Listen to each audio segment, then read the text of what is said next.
Halo guys, jumpa lagi dengan J2F Story tutorial khusus YouTuber para pemula. Di video kali ini saya ingin sharing juga ya. Setelah saya melakukan survei, melakukan riset gitu ya. Kenapa sih banyak konten kreator YouTuber pemula yang gagal mencapai 1000 subscriber, 4000 jam tayang? Ternyata setelah saya mengkalkulasikan dan saya menganalisa, yang pertama adalah memang tujuan awalnya adalah cuma ikut-ikutan gitu ya. Dia lihat teman punya YouTube gitu, dia tinggal upload dapat penghasilan gitu. Itu hal yang pertama gitu. Lalu yang kedua adalah berhubungan dengan hobi gitu kan. Oke, kalau misalnya cuma tinggal upload sih gue juga bisa gitu kan. Ya udahlah, mencoba sukses gitu kan di dalam dunia per-YouTubean. Dia upload video-video berdasarkan bidang atau hobi kesukaannya dia gitu kan, entah itu jenis topik apa saja gitu.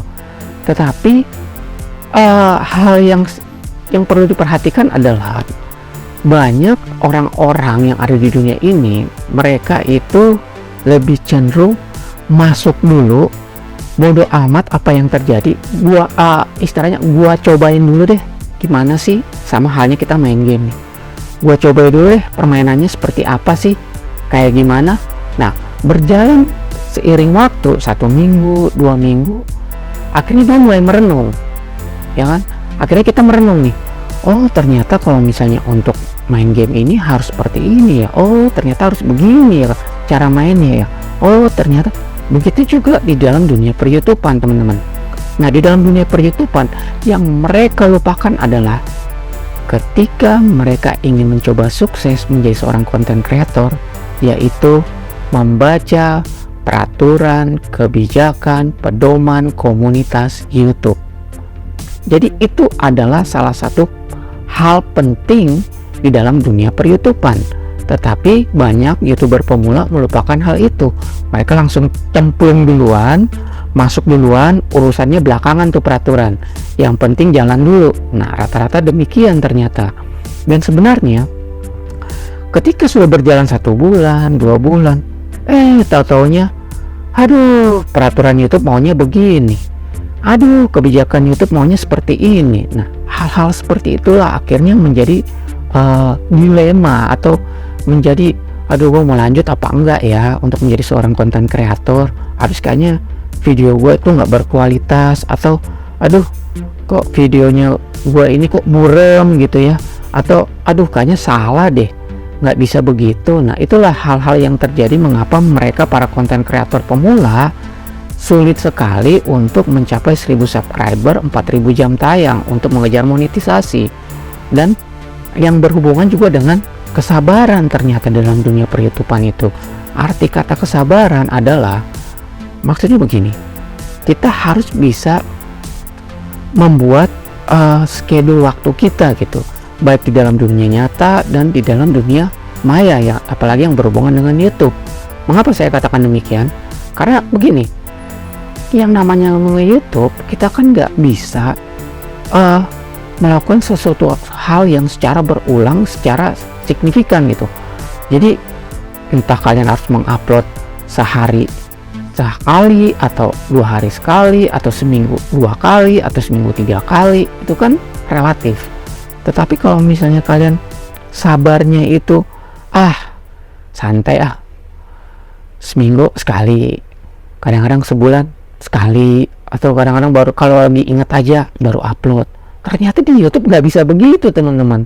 Kalau berdasarkan peraturan dan berdasarkan para konten-konten kreator yang sudah lama, ya kalian harus konsisten gitu loh.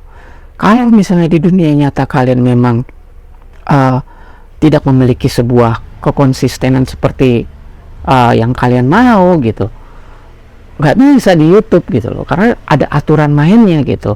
Karena YouTube itu bagaimana kalian tuh bisa menarik penonton suka akan channel kalian dan video kalian, mereka datang dan menonton dengan durasi yang lama gitu.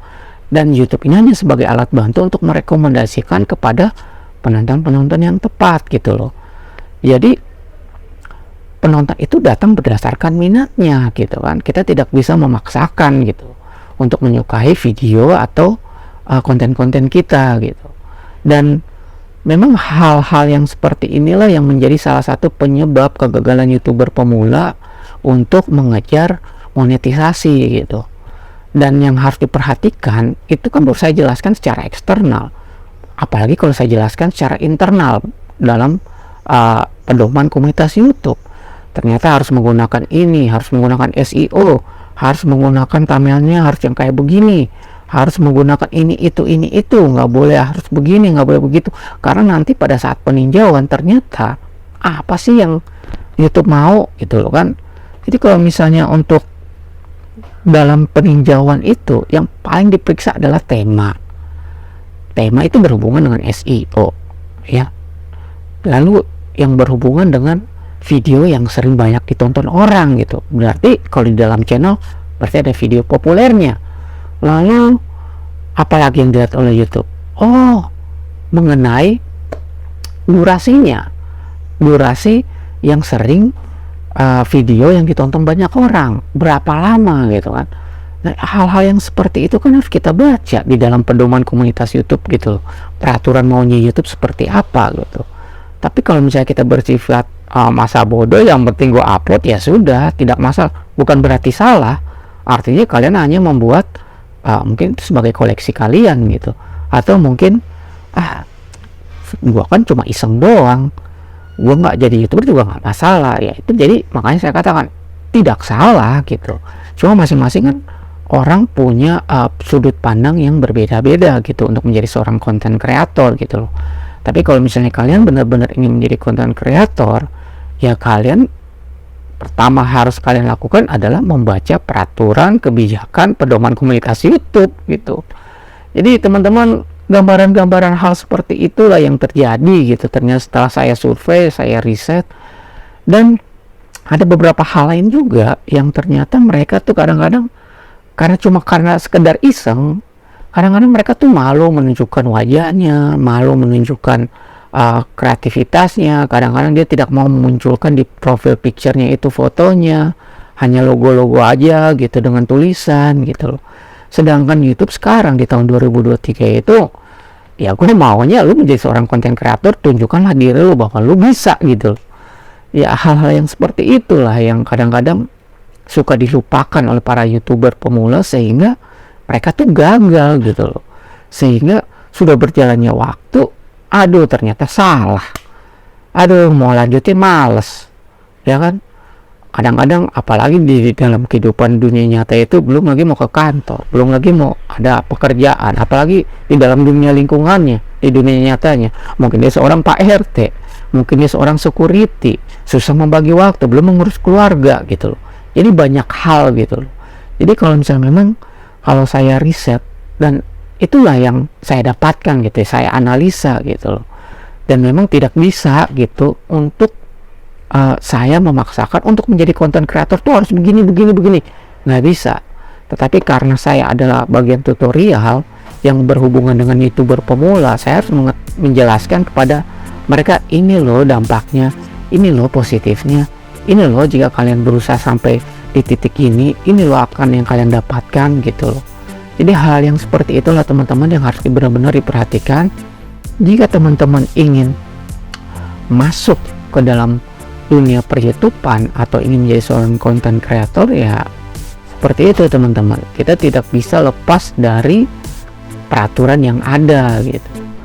Jadi coba kita sharing aja, jika kalian punya kendala atau punya masalah, atau kalian ada keinginan apa gitu, coba tolong cantumkan di bawah komentar ini. Nanti saya akan berikan penyuluhan atau tanggapan baiknya seperti apa gitu ya, dan mestinya harus bagaimana gitu untuk menjadi seorang konten kreator.